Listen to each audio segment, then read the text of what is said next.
शिशु भाई भौणी मानक मोर सुप्रभात। आमे आ पूर्व क्लास रे पढ़िथिले जोड़ बा युग्म संख्या विषय रे। आज पढ़िबा बेजोड़ बा अयुग्म संख्या विषय रे। ठीक अछि। मु केतोटी उपकरण तुमको प्रथमे देखिबी सेही अनुसार तुम जानिबो। पिले माने हम देखिबा हम एटी चारोटी क्लास नेछि सेही चारोटी क्लास जोटा मु पूर्व क्लास रे नेथिली आको हम समान दुई भाग करिबा।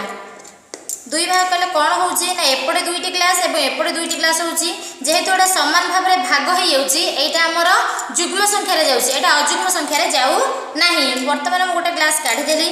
वर्तमान हम पखे तीनोटी क्लास रहिला। मु आको समान दुई भाग करबी।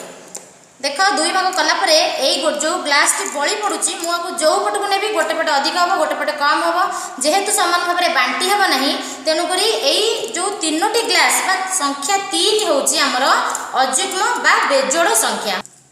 पिला मन देखिबा मु इठी केतोटी बोतल नेछि पिला देखिलो।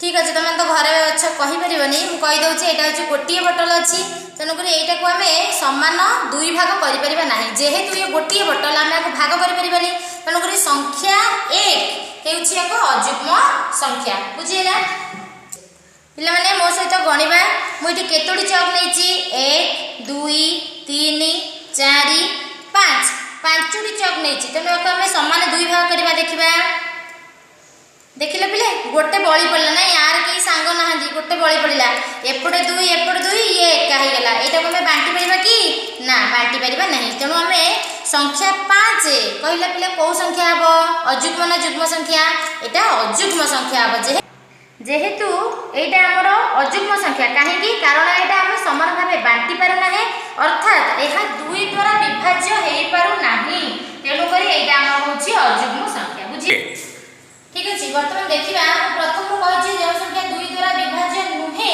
ताहा को अयुग्म बा बेजोड़ संख्या कहला जाय। तार आउ गोटे डेफिनेशन अछि ताके के ध्यान देबा जे संख्या रो एकक स्थान रे 1 3 5 7 बा 9 थाए सही संख्या को बेजोड़ बा अयुग्म संख्या बोली कहला जाय नै।